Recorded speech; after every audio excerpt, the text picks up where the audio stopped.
smart aleck, are you, eh? Well, give this down your pie-hole, clever clogs. Iron Brew 32, pure mental stimulation in a can. And it doesn't taste like the bottom of my cage. Shh. I'll shoo you, you tweedy old crow. Cuckoo. New Iron Brew 32. Wakey, wakey. An Aussie traveller has stepped in to help staff after an American tourist had a meltdown over a bathroom door that jams into the bed in Vietnam. The holiday blow-up has now gone viral after Queensland man Cole Lee filmed the American aggressively yelling at hotel workers.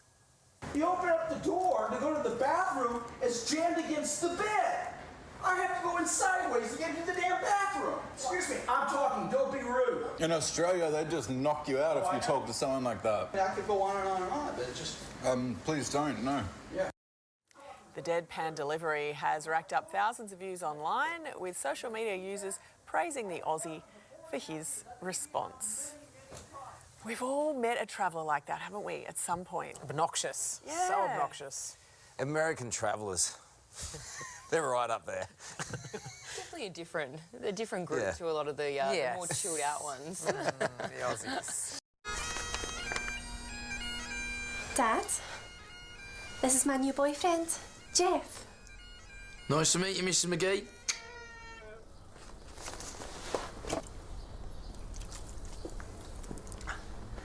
Hey, you too, son.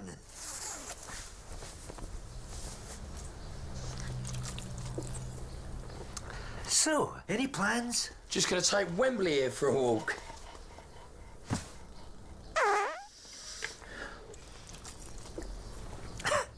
He's a cheeky wee fella, eh?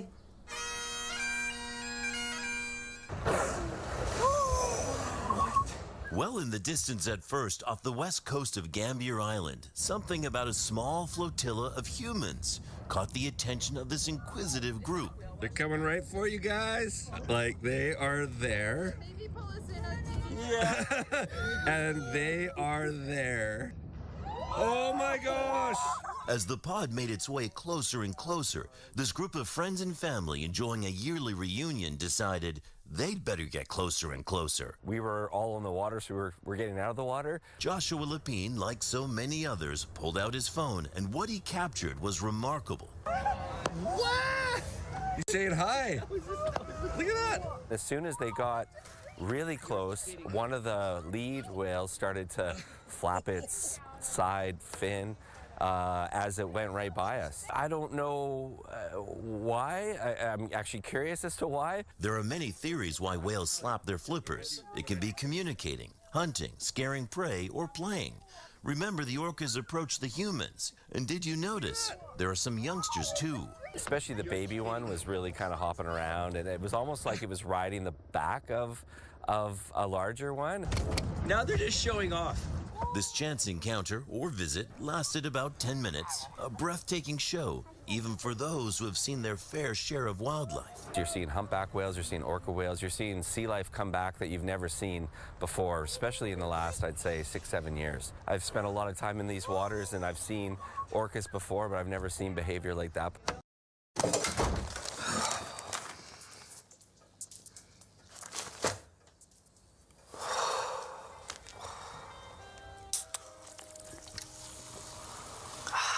Steamy windies in here, eh?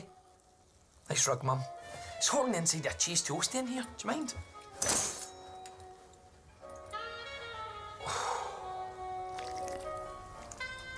Mr. McTaggart, looking trim. Keeping active. I just wanted a little couch potato, fluffy, like, lap dog. We're hanging out in West Van with Scout, a 2.5-year-old Pomeranian. He's all of 6 pounds, including the fluff. But don't be fooled by the adorableness. Under this tawny coat is the soul of a savage defender. I was surprised, but also he's scary when he's mad. Kayla Klein and her husband live next to this lush green space, where the only issue seems to be these visitations. The North Shore's curious and frequently brazen black bears. They've adjusted, but this Monday was a surprise. It was around noon and I was in the washroom getting ready. Kayla had the door open because of the heat when in waltzed this guy. sniffed around the TV a bit, and then headed for the kitchen. At this point, Scout was roused and decided, not on my watch. He came sprinting around the corner, and I just saw the bear running out of our kitchen, and he chased it out of the house. But Scout wasn't done yet. Out of the house is one thing. He wanted that bear off the property. Who wouldn't retreat in the face of a Pomeranian charge? He just likes to assert his dominance, or like we'll call him the alpha dog. By Thursday, this alpha dog was a star of internet and TV. Well, Kayla says they'll probably be keeping that door shut going forward. No doubt Scout's still ready to run off any intruders. Don't get hurt by the bears. In West Van, Paul Johnson, Global News. So, what are we going to call her? Fanny. I want to call her Fanny. We can't call her Fanny. Fanny, eh? I like it. It's unusual, unique. My mum's a Fanny. Granny was a Fanny. She'll be joining a long line of Fannies. Aye, it's good to keep up tradition. Oh, Fanny, you're just like your daddy. What really bothers me lately, and I got to have a chat with all the retailers, the big five. I've heard many stories that you're outsourcing out of our country when there's great manufacturers here. I heard a story yesterday that you're going to Thailand, you're going to China, pulling business away from Ontario workers. If I have to put a Canadian flag and every other flag on every single product and legislate it until the consumer can see that you aren't pulling the wool over their eyes, because that's what they're doing, and I still have to get a can of Campbell soup that's putting that Canadian flag on, that's not being manufactured here, misleading the people, and getting it, getting it produced in Camden, New Jersey, the can, the label, the stuff inside, and do you know what they put? Recipe of Canada. Do you think the people of Ontario are that dumb? Like, I'm gonna call you out and get one of those cans. I'm gonna rip that label off and encourage people to buy made in Ontario, made in Canada soup. And maybe what you should do is bring back your manufacturing facility that you closed down in Etobicoke and got rid of hundreds of people. But I just can't stand sneaky companies that do stuff like that. So, what appears to be the problem? I've just been feeling really strange lately. I keep getting these weird facial movements. I've got this feeling in my stomach like butterflies. I've got a spring in my step and my arms keep doing this. Are you a Scotland fan? Yes, Doctor. I thought cases like this were long gone. You've got a bout of optimism. What do I do? Take two of these, wash it down with this, and get yourself to Germany! Yeah, done, sir! Here we go! Yeah! Let's go! Nice one, Doc. What a result! Looks like optimism is back in Scotland.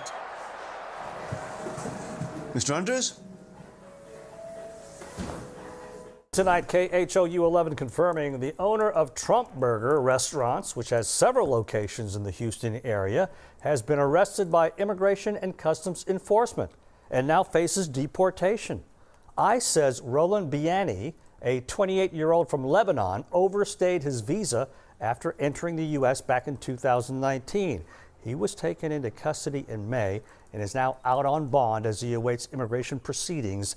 In a statement sent to KHOU 11, an ICE spokesperson told us, quote, "Under the current administration, ICE is committed to restore integrity to our nation's immigration system by holding all individuals accountable who illegally enter the country or overstay the terms of their admission. This is true regardless of what restaurant you own or political beliefs you may have."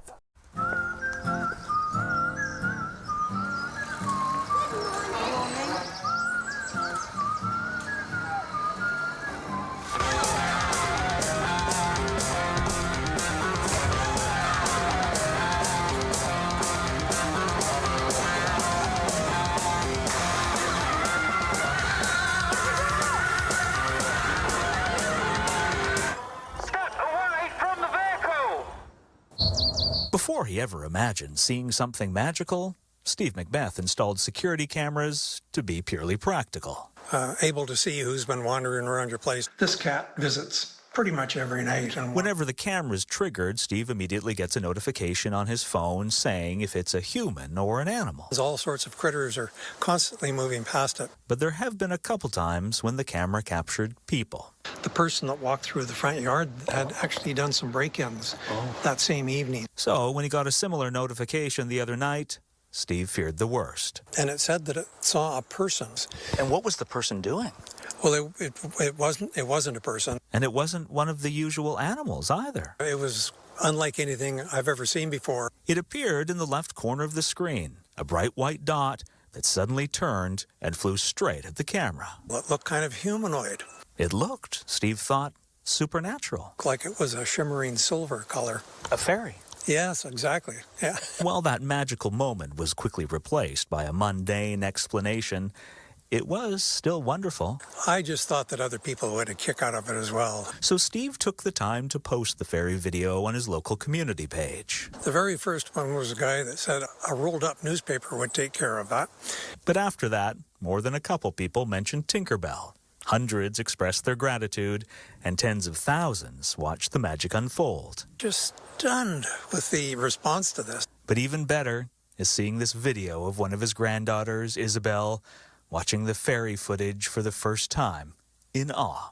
Always remember the time their goofy old granddad got himself on TV because of the fly that flew by his security camera. Or they will never forget that time their couldn't-be-more wonderful granddad made the effort to make his world, if just for a moment, feel like magic. Oh, just to look for things that are unusual in life. You never know where something like that is going to pop up and be a bit of fun. Your dad's at the glue factory. My name's Kaylee, and I'm a unicorn tier farmer for Iron Brew Extra's new legendary flavours. We practice traditional techniques here to get the tears flowing. There's your classic slagging. You're just a trumped-up horse with a horn. No one believes in you, and your teeth are massive. But we also collect tears of joy here. You could do a shampoo ad with that. Everyone wants to ride you. Your horn's looking big. And when all else fails, we bring out the tearjerkers. Titanic. Classic. That's it, Jack. Down you go. No room for you. Delicious. Tastes like rainbows and joy. We Stardust is one of our best at greeting. Get it out, you big pink donkey.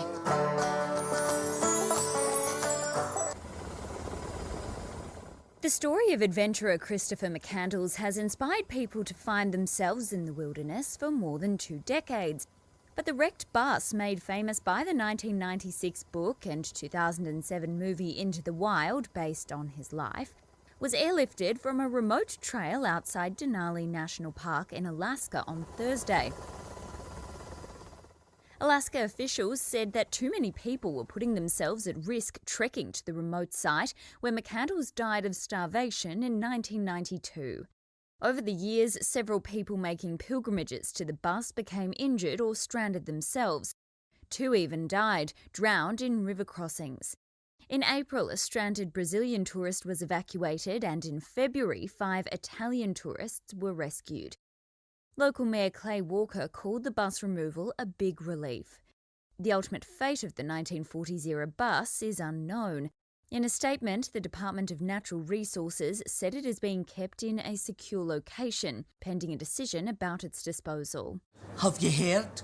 Jackie's caught a bout of it. Yeah, she got it after going on top in Oslo. Haven't been in that position in a while. You know Shelley? She got it after Scott scored again. Scott? Oh, yes. He's got a lovely touch for a big man. Oh, and that Peter, he got a case of it when those Spanish and Cypriot lads were in town. Came away with clean sheets too. And our Carol? Well, she got it after that night with Georgia. I've never known it so wait. Oh, it looks like this optimism's really spreading, eh? Aye. Everybody's getting it. Oh, yes. Lovely stuff, ladies. Optimism. It's back in Scotland. Graham, he got it up the back of the bus to Hampden. Good grief. I've had quite enough of this filth. He's just mad 'cause that lot, they never go all the way. This has been a Fat Cat production. This has been a Fat Cat. This has been a Fat Cat. This is a Fat Cat.